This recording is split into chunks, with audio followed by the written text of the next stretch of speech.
here we are with Jenny Kleiman. And Hey. you are the filmmaker because I have a feeling you did more than just write and direct. But Sofa Queen is your baby, right?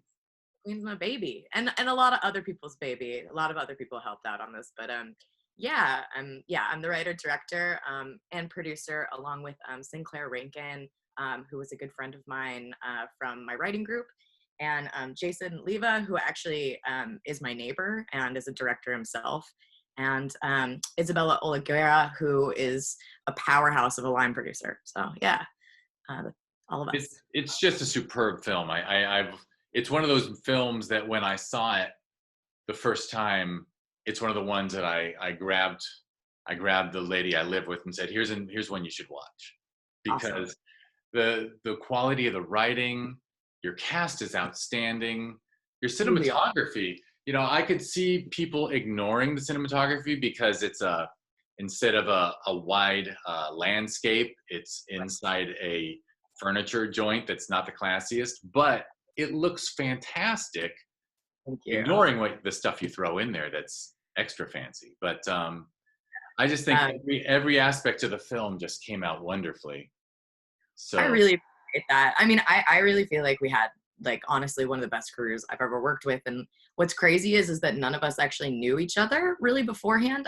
My producers, I knew, but Isabella, our line producer, she crafted together this whole team that's mostly New Jersey based. And Josh Echevarria, who's my DP, between Isabella and Josh, like meeting them was like it was like, oh man, this is actually going to work out with like a crew that never has worked together before, and like shooting overnights at this sofa store, which like so many comfortable surfaces to fall asleep on.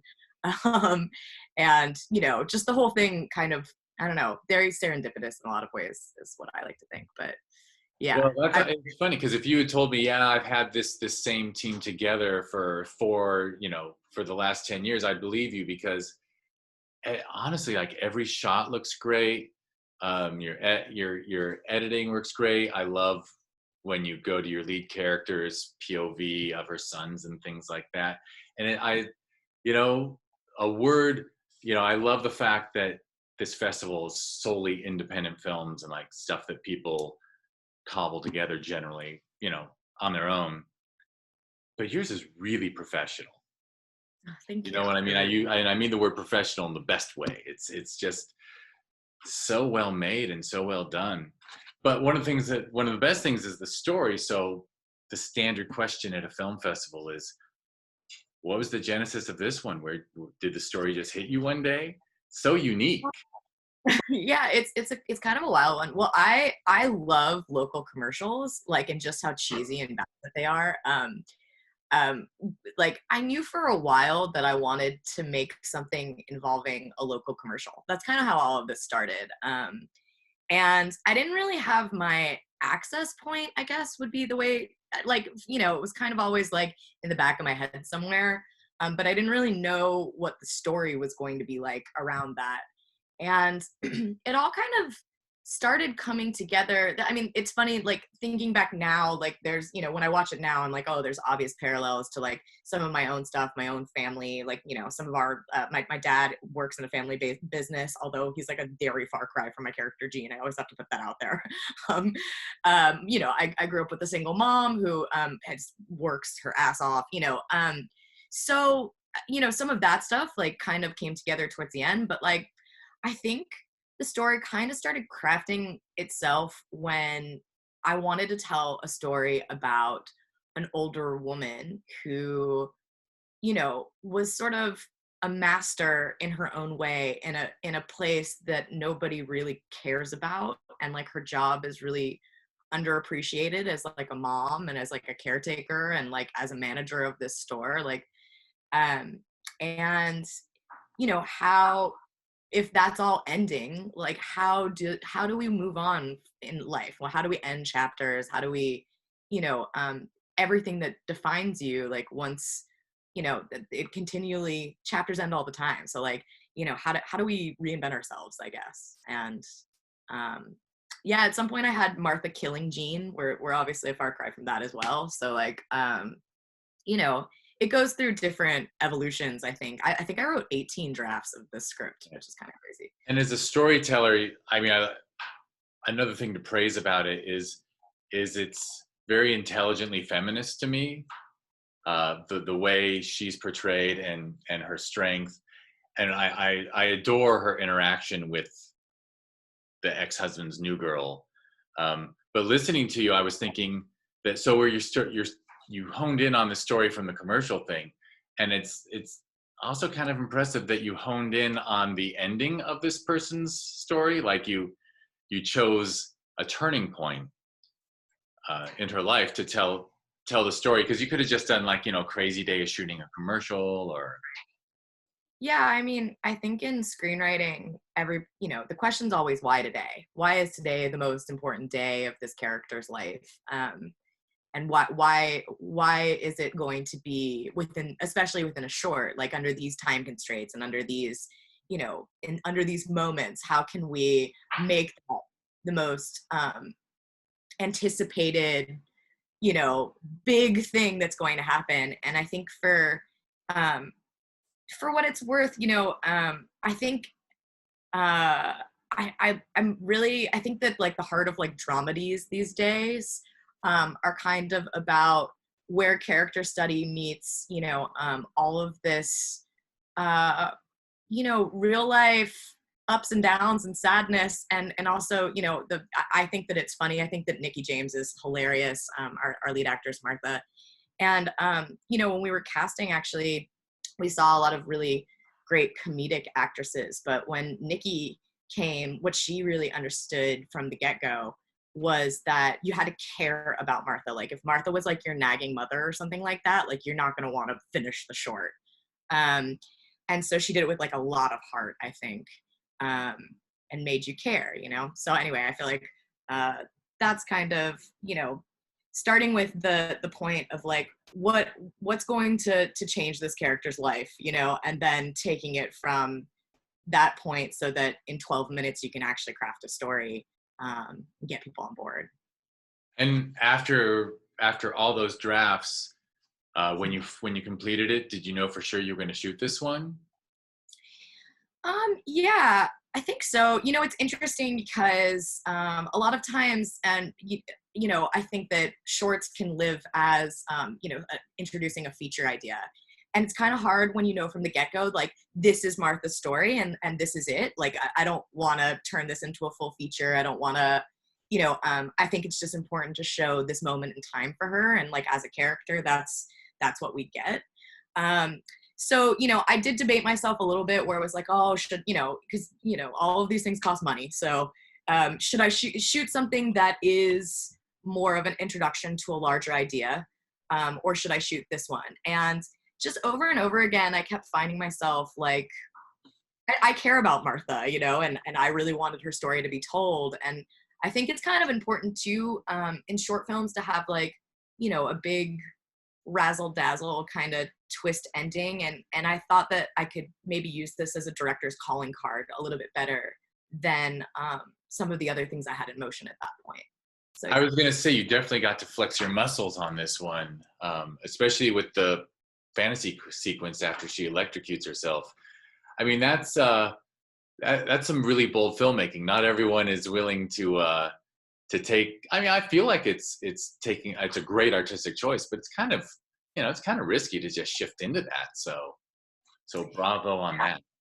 Thank you. I actually got to shoot a musical sequence of all things in a way. You got dancing in there.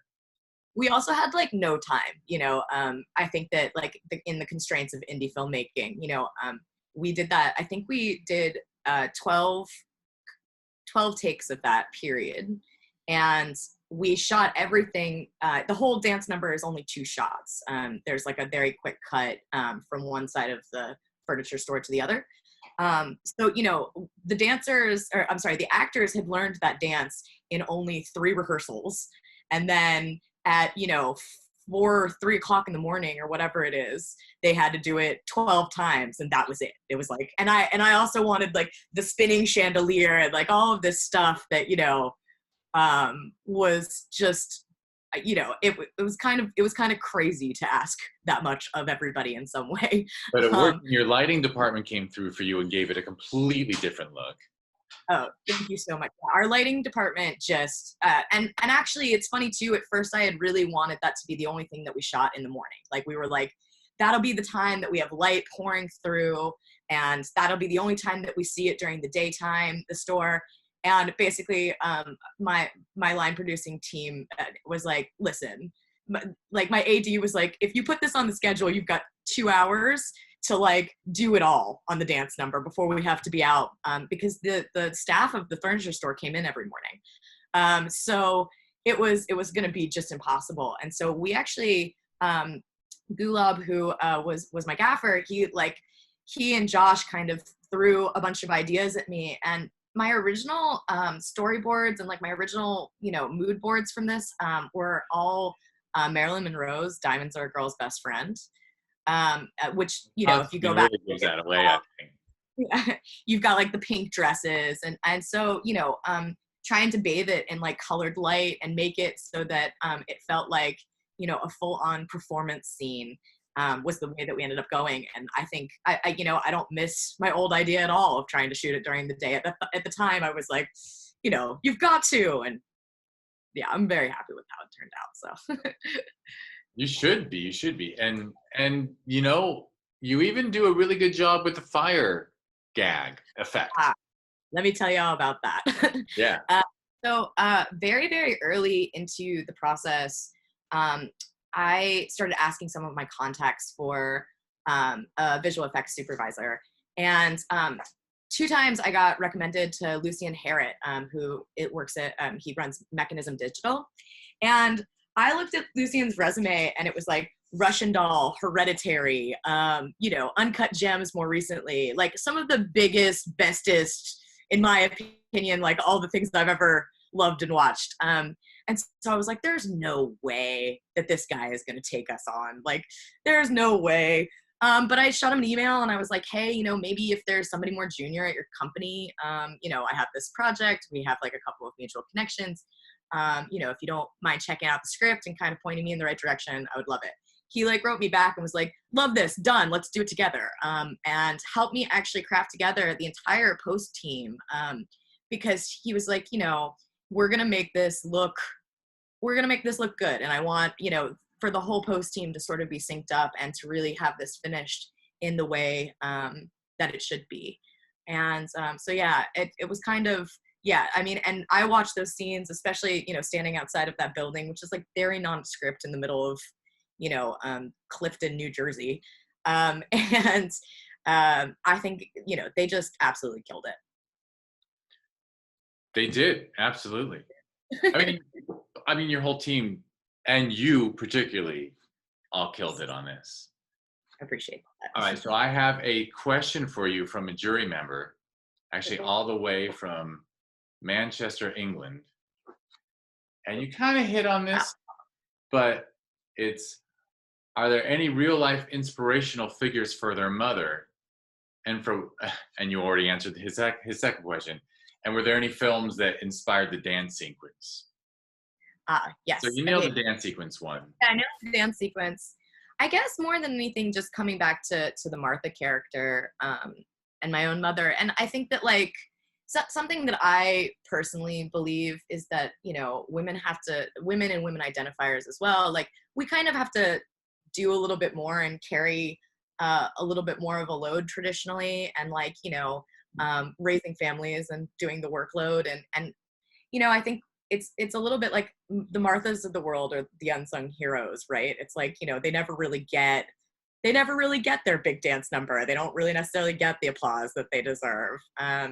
We have Mother's Day, but I think other than that, it's not really celebrated to be just doing the normal work of both raising a family and managing a business. And in Martha's case in particular, really the fact that Jean's the sofa king, and that she's just not, the head of the show there, and that everybody thinks that they've got it all going on, and it's really all because of her. So So yeah, definitely my own mother. I come from like a strong line of just a long line of really strong Southern women.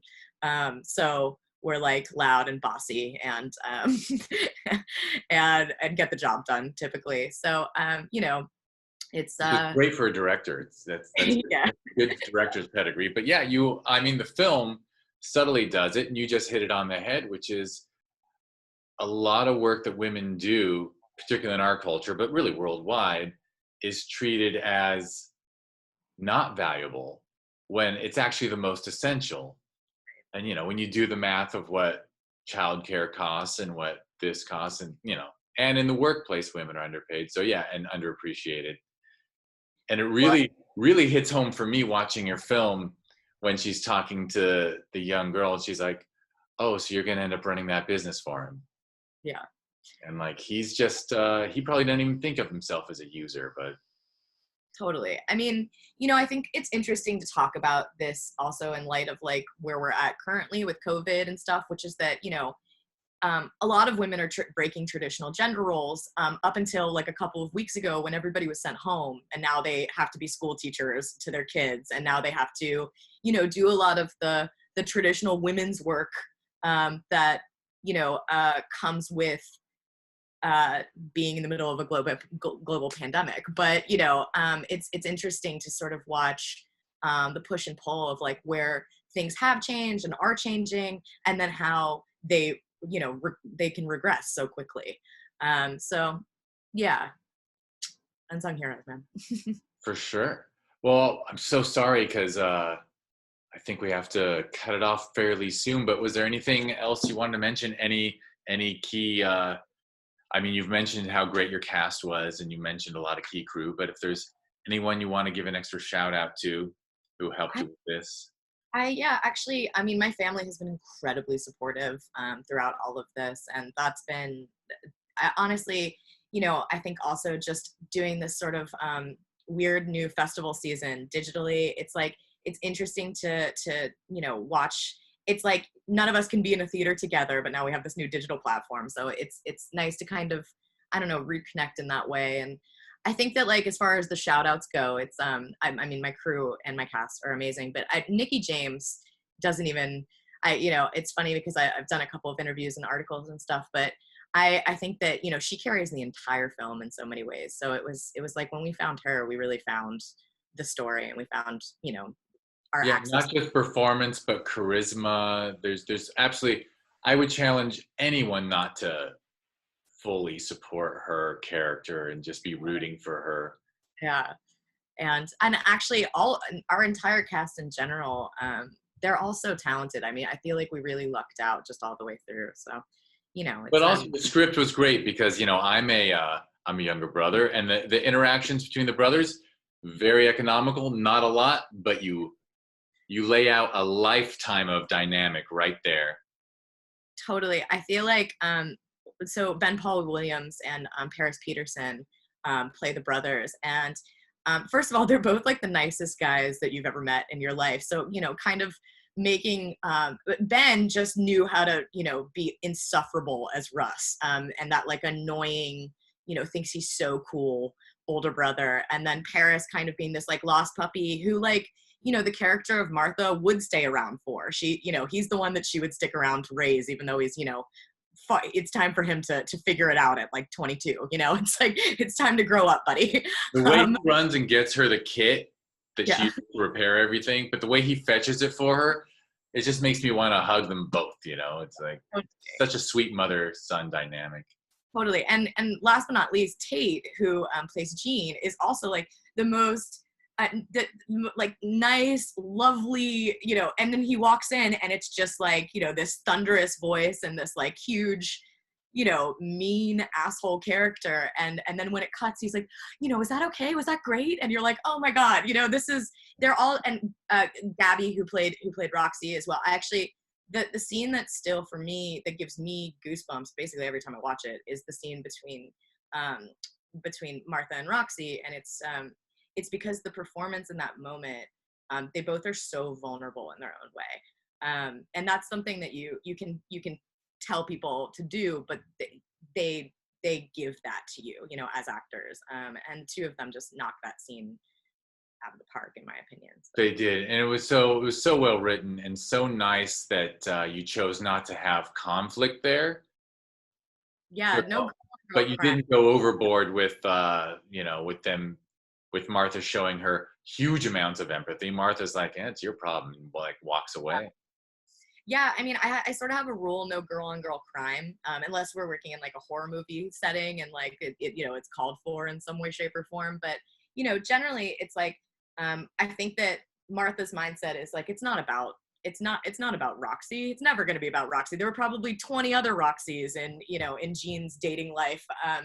It's about sort of watching somebody become what you will be someday, and just kind of feeling sorry for them that like they're going to have to learn all of the lessons of like growing in between, you know, age 30 and age 60 that you have to do, you know? So yeah, those two actresses, yeah, I'm a very Yeah, no, lucky gal. that scene stands out, but honestly, the whole film stands out. Thank you. I really appreciate it. All right. Well, with regrets, I've gotta cut this off because there's going to be another one in 3 minutes. Okay, Uh, cool. Thank you so much for your film. Oh, did you freeze? Oh, you froze there. But thank you so much for the film, and it was an absolute pleasure to meet you virtually. And someday, whether it's this film or another, there will be a live festival in a theater, and this would have been a wonderful one to have, you know, that crowd of 50, 60 people just shower it with compliments during the Q&A. It's always Well, nice. I feel very good about this as well. So thank you so much for having me, and we're so excited to be part of Phila. It's just been so much fun so far. Thanks so much. All Yeah, right. talk to you. I'm going to hit stop.